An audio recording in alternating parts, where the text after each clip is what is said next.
Olá, hoje a gente vai explorar uma ideia fascinante, sabe? Aquela possibilidade de estarmos conectados, mentalmente, de formas que a gente mal imagina. É um tema que mexe mesmo com a gente. Pois é. E temos aqui fontes que olham para isso de ângulos bem distintos. De um lado, a neurociência com a tal BrainNet, do Miguel Nicoleles. Isso, e do outro, uma visão mais, digamos, espiritual, com a mentossíntese descrita por André Luiz. Exato. E a nossa ideia aqui é investigar como essas visões, que parecem tão diferentes, uma falando de cérebro, outra de energia sutil, talvez estejam, na verdade, descrevendo partes de uma mesma rede de consciência que nos une. Vamos nessa? Vamos lá, com certeza. Certo, então vamos começar pela ciência. Essa tal de BrainNet do Nicoleles. O que exatamente é isso? O que os experimentos dele mostraram assim na prática? Então, o ponto-chave que ele e a equipe observaram foi uma sincronia elétrica impressionante. Sincronia elétrica. Como assim? Durante interações sociais, a atividade elétrica nos cérebros dos animais, e até de humanos, viu, literalmente se alinhava no tempo. Ficavam em fase. Nossa! E eles viram isso em quem? Olha, foi visto em macacos, onde o nível dessa sincronia tinha a ver com a hierarquia social deles, sabe? Aham. E o mais incrível, até entre espécies diferentes, tipo donos e seus cachorros. Cachorros e donos, sério? Isso é uau! Sim? É algo mensurável. E essa sincronia, para ele, é a base da BrainNet. Seria um mecanismo neural que ajuda a explicar como a gente forma grupos, como coopera e até a domesticação de animais. Ele chama isso de simbiose sem precedentes. Que interessante. Ele até usa um exemplo histórico das Brynettes cavaleiras do Império Mongol para ilustrar a força disso. Sugere que havia uma conexão neural muito forte entre o cavaleiro e o cavalo, sabe? Potencializando a ação do grupo. Entendi. Sincronia elétrica real, mensurável, até entre espécies. Bem impactante. Mas o Nicoleles faz questão de dizer que não é telepatia, né? Aquela coisa de ler pensamento à distância. Por que ele bate nessa tecla? Qual o limite físico disso tudo? Exato, ele frisa muito isso. E a física aqui é fundamental para entender. O campo eletromagnético que o nosso cérebro gera é muito, muito fraco. Coisa de microteslas. Microteslas. Isso é quase nada, né? Praticamente. Ele se dissipa muito rápido, a poucos milímetros do crânio. É energia real, sim, a gente detecta com aparelhos sensíveis, tipo eletroencefalograma, mas é insuficiente para transmitir um pensamento complexo, tipo um "Oi, tudo bem?", como se fosse um rádio, sabe? Ah, tá. Faz sentido. A sincronia que ele mediu depende da proximidade física, das pessoas estarem interagindo ali perto, ou, como nos experimentos mais recentes dele, de interfaces tecnológicas mesmo ligando um cérebro no outro. Tecnologia, tipo chips.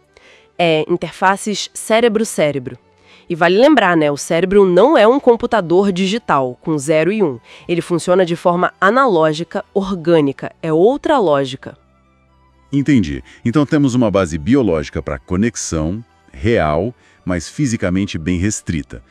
E você mencionou que essa mesma base pode ser usada para coisas ruins também, tipo os tais vírus informacionais. Sim, esse é um alerta bem sério que ele faz. As fake news, por exemplo, elas se espalham justamente explorando essa nossa capacidade de sincronizar. Elas podem criar o que ele chama de BrainNet negativa. Basicamente, alinham milhões de mentes em torno de uma crença falsa ou nociva. E isso sincroniza o grupo de forma prejudicial, com consequências sociais bem graves que a gente vê por aí. É o lado sombrio dessa conexão neural. Ok, então a BrainNet mostra essa conexão pelo hardware biológico, digamos, com seus limites e perigos. Mas e se tiver algo mais? Aí entra a mentossíntese de André Luiz, né? Como essa visão descreve a conexão entre mentes, talvez num nível mais sutil. Exato. A mentossíntese, segundo essa fonte, é como uma troca constante de fluidos mentais. Fluidos mentais, o que seria isso? A gente pode pensar como energias, pensamentos, emoções que a gente está emitindo e absorvendo o tempo todo, sabe? É descrita como uma rede sem fio mental, uma rede psicobioenergética. Psicobioenergética. Isso. E a chave aqui é que ela não funcionaria por ondas eletromagnéticas, como as do cérebro que o Nicolelis mede, mas por sintonia vibratória entre as consciências. É outra frequência, outra natureza. Sintonia vibratória. E essa sintonia cria o que eles chamam de simbiose espiritual. Um intercâmbio constante, que ficaria mais evidente, segundo a fonte, na relação entre nós encarnados e os desencarnados espíritos, especialmente após a morte física de alguém. Entendi. E essa simbiose espiritual, ela é sempre boa? Ou tem seus riscos também, como na BrainNet negativa? Tem riscos, sim. André Luiz usa analogias da biologia que são bem diretas. Ele fala da simbiose útil, que é positiva, compara com os líquens, onde o fungo e a alga cooperam, sabe? Ou bactérias que ajudam plantas. No nosso caso, seria uma troca boa, de inspiração, de amparo, que leva ao crescimento dos dois lados. Legal. Mas e a outra? Mas aí tem a simbiose exploradora. Ele compara com fungos que prejudicam orquídeas, parasitas mesmo. Um espírito que ainda está preso em padrões negativos pode se ligar a uma pessoa encarnada, por sintonia, e acabar drenando a vitalidade dela. Drenando. Nossa. A fonte usa termos fortes como furto psíquico e até vampirismo espiritual. E isso pode levar a uma estagnação para os dois, sabe? Desequilíbrios, podendo até contribuir para quadros que a medicina chama de histeria, neuroses. Isso parece bem sério mesmo. Se existe esse risco de vampirismo, de estagnação mútua, como é que se busca a tal evolução mútua que você mencionou? Parece uma responsabilidade grande para quem está aqui encarnado. E é mesmo, a responsabilidade maior, segundo a fonte, recai sobre a pessoa encarnada. O caminho seria o esforço consciente, sabe? Tipo buscar estudo que edifica, praticar virtudes no dia a dia, realmente se esforçar na reforma íntima, mudar padrões negativos. Ao fazer isso, a pessoa não só se fortalece, criando um campo energético mais saudável para si mesma, mas também ajuda o outro lado. Exato. Ela oferece, como diz o texto, material para mais amplas meditações para o espírito que está ligado a ela. Basicamente, a sua luz começa a iluminar o outro, abrindo um caminho para que os dois possam se transformar e se libertar dessa ligação negativa, se for o caso. É um processo de ajuda mútua que começa pelo esforço de um. Então, de um lado, a BrainNet, com sincronia elétrica, mensurável, mas limitada fisicamente. Do outro, a mentossíntese, falando dessa rede vibracional mais sutil, quase um campo de pensamentos e emoções. Elas se batem de frente ou dá para encaixar as duas? Olha, a leitura que a gente pode fazer, juntando as duas, sugere muito uma complementaridade, não uma oposição. Complementaridade. Como? Como se a BrainNet estivesse descrevendo a parte física, a manifestação mais densa, sabe? A ponta do iceberg que a nossa ciência hoje consegue medir. O hardware biológico da conexão. Certo. E a mentossíntese estaria apontando para a profundidade dessa conexão.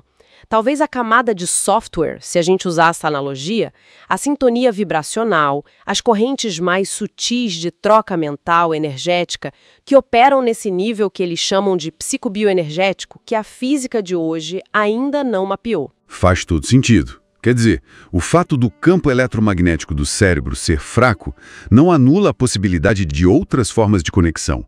Só diz que aquele mecanismo específico tem seus limites. Exatamente. Uma coisa é o terminal físico, o cérebro. Outra coisa pode ser a rede mais sutil que talvez use esse terminal, ou que o anime. Então, juntas, essas visões pintam um quadro bem amplo.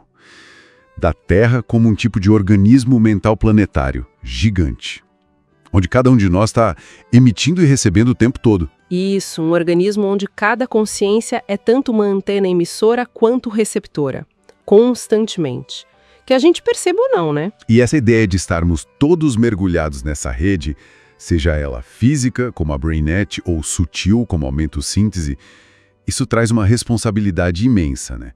Uma espécie de, sei lá, ecologia espiritual, onde o que eu penso, o que eu sinto, afeta tudo. Precisamente. E aí a gente chega num ponto de convergência muito interessante e até profundo que as fontes sugerem. Existe essa possibilidade. A de que a BrainNet, essa sincronia elétrica que a ciência está começando a entender hoje, possa, quem sabe, com a evolução da humanidade, se elevar. Elevar-se como? Elevar-se à sintonia espiritual. E nesse cenário futuro, a mentossíntese realizaria sua vocação mais profunda, a de unir mentes e almas na construção consciente desse organismo mental planetário. Uau! Uma integração que não seria guiada só pela lógica, pela soma de cérebros, entende? Mas pela luz do amor, pela harmonia de corações. E essa integração não seria só científica, nem só espiritual.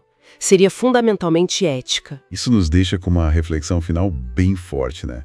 Se essa troca mental constante, essa mentossíntese, faz parte da nossa realidade, da nossa evolução, como é que a gente pode, no nosso dia a dia, começar a direcionar nossas conexões de um jeito mais consciente? Boa pergunta. Como escolher cultivar as ligações que nos elevam, que nos ajudam a crescer? E como transformar aqueles padrões que nos prendem, talvez em simbioses negativas? Como buscar essa evolução mútua de forma mais desperta? Fica aí a reflexão para todo mundo.